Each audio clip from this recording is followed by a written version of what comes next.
Seed saving, आप seed bank भी चलाते हैं। बिल्कुल, ये थोड़ा समझाइए। बहुत सारे लोग के लिए शायद एक नया प्रकार का कॉन्सेप्ट हो। आप अपनी सीड ट्री से जो सीड आ रहे हैं उसको एक बचा के रखते हैं। बिल्कुल। तो पहले ये समझना चाहिए कि हाइब्रिड सीड और देसी सीड में फर्क क्या है। यस। अब हाइब्रिड सीड क्या है? हाइब्रिड सीड एक ऐसी सीड है जो कंपनियों ने एक स्पेशली क्रॉस करके एक बीज बनाया है जिसकी सर्टेन क्वालिटीज है। ये क्वालिटीज हो सकती है फल का साइज, पौधे का स्ट्रक्चर, प्रोडक्टिविटी, यील्ड, कुछ भी हो सकता है। और वो हर साल आपको वो बीज बेचने की कोशिश करते हैं, पर अगर आप उसका बीज बचा के लगाएंगे तो वो ट्रेट्स रेप्लिकेट नहीं होंगे। जैसे अब मैंने शिमला मिर्च, गोभी के बीज रख लिए और मैंने लगाए, उनमें गोभी और शिमला मिर्च नहीं लगेगी, या लगेगी भी तो वैसी नहीं लगेगी जैसे पिछले साल लगी है, क्योंकि कंपनियों ने ऐसे सिस्टम बनाया हुआ है कि आप बार बार जाए उनके पास, नहीं तो उनके पास कोई बिजनेस ही नहीं होगा, राइट। और ये जो हाइब्रिड सीड है, ये क्योंकि हर साल नए आ रहे हैं, ये आपकी जमीन के साथ कभी बदलेंगे ही नहीं। ये तो कहीं तेलंगाना में उगा के किसी ने आपको भेजे हैं, उनको आपकी जमीन के बारे में क्या पता है? कुछ नहीं पता। देसी सीड जो होते हैं, जिनको एयरलूम या देसी बीज कहते हैं, वो ऐसे बीज हैं जो ओपन पॉलिनेटेड है। मतलब ये हमने कंट्रोल एनवायरनमेंट में नहीं रखे, ये आपस में क्रॉस करके ये इनका अपना हर साल ब्रीडिंग होती है और हर साल इनके बीज बनते हैं। और इनमें एक कैपेसिटी होती है आपके माहौल को समझने की। इनको पता है यार कि यहाँ के जो मालिक है ना, ये पानी की तो बड़ी कंजूसी करते हैं, ये पानी ज्यादा देते ही नहीं है। तो जो बीज निकले हैं, जाहिर है वो पौधा मरा नहीं, जीवित रह गया, तो उसके बीज में ऑलरेडी क्षमता है कम पानी में बढ़ने की। तो अगले साल जब आप वो लगाते हैं, वो फिर और अच्छे होते हैं, क्योंकि उनको आपकी जमीन से पहचान होगी, आपकी पृथ्वी से, आपकी धरती से, आपकी मिट्टी से पहचान होगी। इस तरह से ये बीज आपके अपने हो जाते हैं।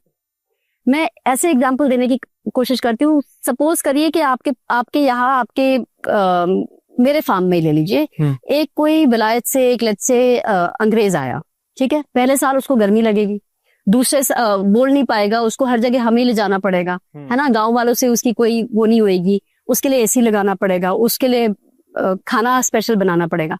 अगले साल तक वो देखेगा यार इस साल मुझे इतनी गर्मी नहीं लग रही, और 2-4 हिंदी के शब्द सीख लेगा, और फिर लोगों से भी दोस्ती कर लेगा। चौथे, 5वें, 6ठे साल से वो हमारे कृष्णा मैकेंजी साहब की तरह होंगे, है ना, कि तमिल में बोल रहे हैं, लुंगी पहन के घूम रहे हैं, वो तो हमारे हो गए। क्यों? क्योंकि उनमें बदलने की क्षमता है। देसी सीड्स में होता है। एब्सोल्युटली। जीएमओ में, हाइब्रिड में, जीएमओ की तो हम बात ही नहीं कर रहे। हाइब्रिड में ये नहीं होता। हाइब्रिड ऐसा है कि हर साल आपके यहाँ नया अंग्रेज आया। देसी सीड हो गए, हाइब्रिड सीड हो गए, बट जो ऑब्वियसली बहुत कंट्रोवर्सी है हमारे देश में वो है GMO seeds. What are GMO seeds and why are they bad? And कौन से सब्जियों में जीएमओ सीड्स इस्तेमाल होता है हमारे देश में? सो GMO seeds are like genetically modified organisms, ठीक है।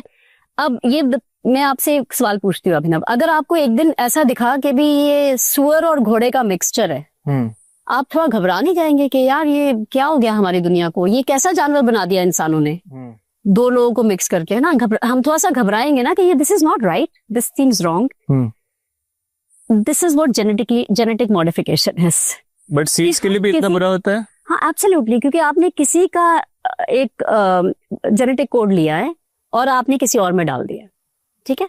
Now luckily I am a masters in biotechnology, तो ये मैं अच्छी चीज समझती हूँ, क्योंकि मैंने तो ये खुद काम किया हुआ है एज अ थीसिस जब मैं अपनी MSc कर रही थी, कि what are we trying to do. We are saying for example कि लेट्स सी हम ना ऐसी एग्रीकल्चरल कंडीशन बनाना चाहते हैं जिसमें हम एक हर्बिसाइड डाल दें तो उससे पौधे मर जाएं, ताकि कोई आपकी खरपतवार ना निकले, ठीक है। पर अगर आप किसी पौधे को मारने वाला एक खरपतवार नाशक बनाएंगे तो जाहिर है कि शायद आपकी फसल भी मर जाए, मरेगी कि नहीं, है ना। अब आपने क्या किया, अपनी फसल के अंदर आपने एक ऐसा इंग्रेडिएंट डाल दिया है, ऐसा आपने DNA का स्लाइस डाल दिया है कि उसमें इस खरपतवार नाशक कंडीशन में वो खड़ा रहेगा और बाकी सब मर जाएगा। वीड मर जाएगा लेकिन प्लांट जिंदा रहेगा उस वीडिसाइड के साथ। Correct. So this is what they are trying to do with genetically modified organisms. अब इसमें क्या होता है, they come as package deals, कि भी आप हमारा बीज भी ले लो, आप हमारा खरपतवार नाशक भी ले लो, अपने फ्लडिंग कर दो, उसमें पौधा लगा लो, देखना ये बन जाएगा। यार ये तो कोई तरीका नहीं है खेती करने का या खाना उगाने का।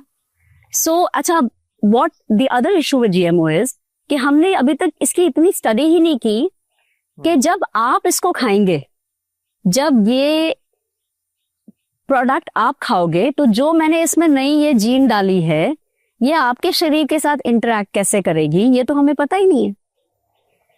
तो a lot of these GMOs are sort of untested and unproven. And activists जो इनके खिलाफ हैं, they do believe कि भी ये हमारे शरीर के लिए अच्छा हो ही नहीं सकता जो हम खा रहे हैं. ये इतनी बदला हम खाना खा रहे हैं. It's not right. A very interesting thing, उस दिन हमारे यहाँ कोई आए थे फार्म टूर पे, तो कह रहे थे कि मैम जब आप हाइब्रिड सीड्स की बात कर रहे थे कि हाइब्रिड सीड्स में रिप्रोडक्शन की क्षमता नहीं होती. कहते कि जो हमारे आजकल नौजवानों में इनफर्टिलिटी दिखती है, ये शायद इसी कारण तो नहीं है कि हम हाइब्रिड खाना खा रहे हैं. Never know. And I thought that was very interesting because we are what we eat. अगर हम ऐसा खाना खाएंगे जिसमें अपने आप ही रिप्रोड्यूस करने की क्षमता नहीं है, शायद हमारी बॉडीज भी रिप्रोडक्शन की capacity we will lose. We are nature. We are nature.